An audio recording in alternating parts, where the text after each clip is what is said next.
Hello বন্ধুরা, আজকে Sunday, তো চলুন দেখে নেবো কী কী আজকে রান্না করেছি। আজকে হাজব্যান্ডেরও ছুটি রয়েছে, তো চলুন দেখবো আজকে কী কী রান্না করেছি। আজকে আমিও কাজ করি না সানডেতে কোনো। তো আপনারা কি আমার চ্যানেলগুলো গিয়ে দেখেছেন আর সাবস্ক্রাইব করেছেন? আমার চ্যানেলগুলো অবশ্যই গিয়ে দেখবেন।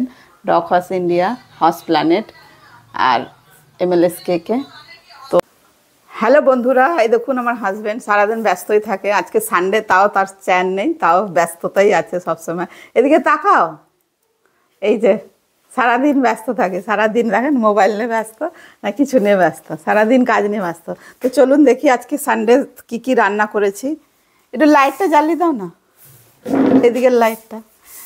এই দেখুন, সবার প্রথমে দেখুন এই যে ভাত, ঠিক আছে, রাইসটা একটু বেশি বানিয়েছি দুবেলার, তো ওই জন্য। তারপরে আছে আপনার চাটনি, আজকে সানডে তো তাই জন্য একটুখানি। এই যে শাক, মেথি শাক ভাজা, বেগুন দিয়ে আর পেঁয়াজ লঙ্কা দিয়ে মেথি শাক ভাজা। আর এই যে আলু করলা ভাজা, পেঁয়াজ দিয়ে লঙ্কা দিয়ে। এটা আমার হাজব্যান্ডের খুব ফেভারিট, সেজন্য আমাকে বানাতে হয়। শীতকালেও তিনি করলা ভাজা খান। আর এই যে স্পেশাল মেনু, যেহেতু কালকে নিরামিষ খাবো ওই জন্য আজকে একরকমই মাছ এনেছে।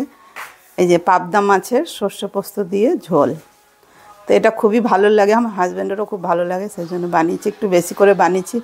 মেয়ে আসবে, মেয়েকেও দেবো, মেয়েদের বাড়িতে পাঠাবো, শ্বশুর বাড়িতে অল্প দেবো ওদেরকেও। তো বিকালে আসবে, ওকেও দিয়ে দেবো। তো আপনাদের নিশ্চয়ই ভালো লেগে থাকবে। তো আজকের মতো এখানেই এই ভিডিওটি শেষ করলাম।